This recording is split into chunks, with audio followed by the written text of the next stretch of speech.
My favorite Pokemon is Pikachu, and it's going to be a Raichu. We caught a new guy.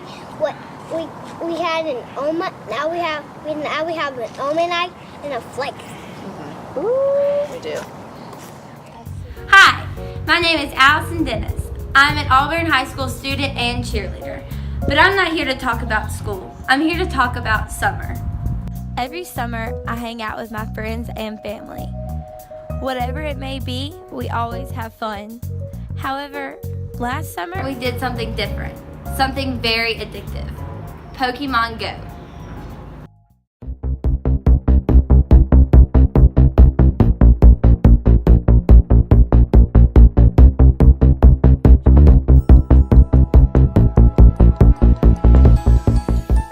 So addictive, in fact, that one early June morning, I caught myself walking around downtown Auburn at 1:30 in the pouring rain, trying to catch a Vaporeon. But the crazy thing was, I wasn't the only one.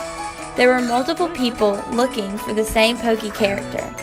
After that night, I began to ask myself, what in the world was so special about this game to have people out so late at night, in the rain, playing? I decided to ask other people their thoughts on Pokemon Go in the Auburn area.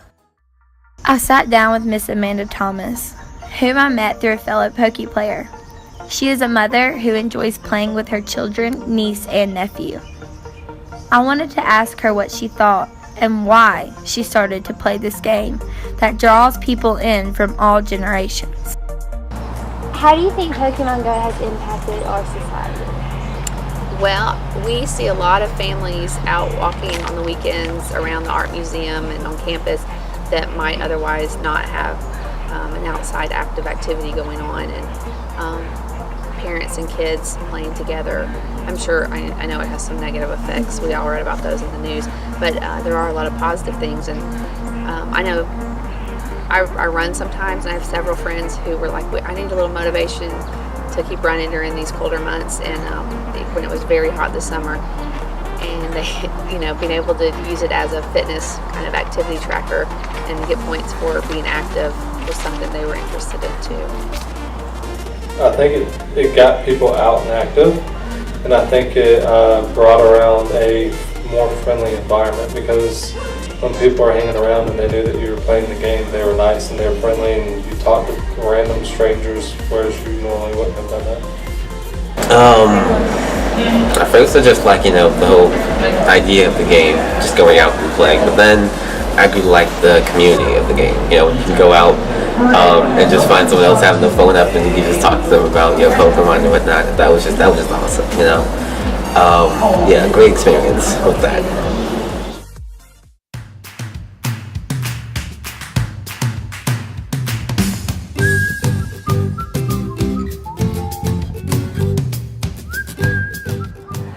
We started playing Pokemon in July.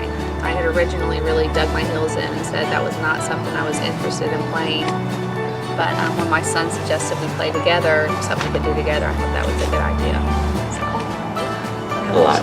My first Pokemon game was Pokemon Crystal. That was on this Game Boy Color. And I got that like when I was 7 or 6, but every time I had that game in my hands, I would play it.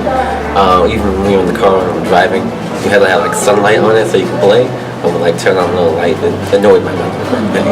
I would play it all the time, yeah. After asking Miss Thomas, I started to think of other die-hard Pokemon Go players. So I sat down with my cheer coach, Josh Villier. What do you think about all the bad things that happened because of Pokemon Go, like the trackings and stuff like that? I think there are bad people in the world. There's always going to be something bad with everything associated with it. And you just got to look at how much good came from it instead of the bad. I think with any electronic device or app or anything like that, it needs to be something that parents monitor closely. And as far as with adults playing irresponsibly, whether they're playing when they're driving or not paying attention to where they're going or going to dangerous places when it's not a good idea, you just have to use a little common sense with it, and everything's going to have good and bad. And you just hope that the good outweighs the bad. I mean, it's not really much of a issue. I mean, I don't think it is really personally. You can always turn off, the tracking thing. If you don't want to play a game that tracks you, don't play the game. Also, along with the people, driving while playing the game, other stupid things people do. I think it's kind of stupid to blame the people who made the game for that. That's not their fault. It's the people who's playing it. It's like, guns don't kill people. People kill people. Same thing with the Pokemon thing. People kill themselves when they're playing the game, I guess, or whatever they do. But yeah.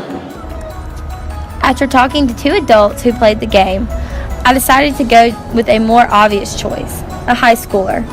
I sat down with the Keebalon Etzioni to see if high schoolers enjoyed the game just as much as adults did. What was your first impression of Pokemon Go? I personally thought it was awesome. Because I'm a big fan of Pokemon, I'm a big gamer. I'm really into the new gaming direction with the VR and AR. I thought it was just a great mixture of elements. And then when I got the game, I thought it was even awesome. But yeah, in general, I thought the game was a great idea, It's awesome. I've been waiting forward to play it. I really brought back the old days. What's your favorite Pokemon? I think the Eevees are so cute, but we have a Vulpix, and they have a beautiful long swishy tail, so I like them. And I'm aware, I never was a Pokemon when I was younger, so that's pretty nerdy. Even my brother was like, I haven't been able to talk to my children for months now because everything is Pokemon this, Pokemon that. I don't know what they're talking about. Okay. My favorite Pokemon? Uh-huh. Okay. From Pokemon GO right now. Yes. Okay, because I have a Pokemon out there. Gen 1 Pokemon. That's a tough question. I think I'll have to go with Jigglypuff. Yeah. What's your favorite Pokemon Go experience? Well, just yesterday when we were riding in the car, my niece caught a Pikachu, and then not 5 minutes later, my nephew caught a Pikachu, and they were very excited. And I think that's why I do so well, is because when we go to drop the kids off at sporting events and activities and things, and practices, they're playing in the back seat and catching all the good stuff for our team. Probably being up here in Auburn, hanging out with you guys and the coaches, and going down to the Auburn Art Museum and walking around with the hundreds of people out there. Mm-hmm. That was pretty fun. Yeah, probably this summer. Yeah, we went to the movies. We did a whole bunch of crazy stuff that week. Went to the movies and watching anime or something. Someone posted right out their phone, play Pokemon Go, and they found a Venusaur. And everyone was yelling and screaming. It was crazy. I tried to pull up my phone and catch it. I couldn't catch it, but it was chaos. It was awesome. It was huge, craziest thing I've ever seen. Everyone was running into the streets. It was just chaos. I remember I went to this summer camp. During the summer when it broke out, and it was completely silent for the first day. And then someone grabbed their phone. Everyone went crazy because everyone had the game, and everyone would play on the bus. Even the bus driver would play it. The professors were playing it. It was just crazy. Yeah. I googled Pokemon Go and found an interview of Auburn University football player Nick Ruffin talking about how much he enjoyed the game.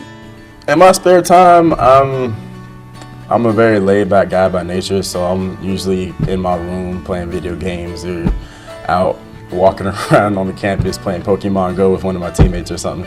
So I'm really a geek at heart. I mean, I can't help it. I'm a geek at heart. Always have been, always will be. So I just hit level 20 yesterday.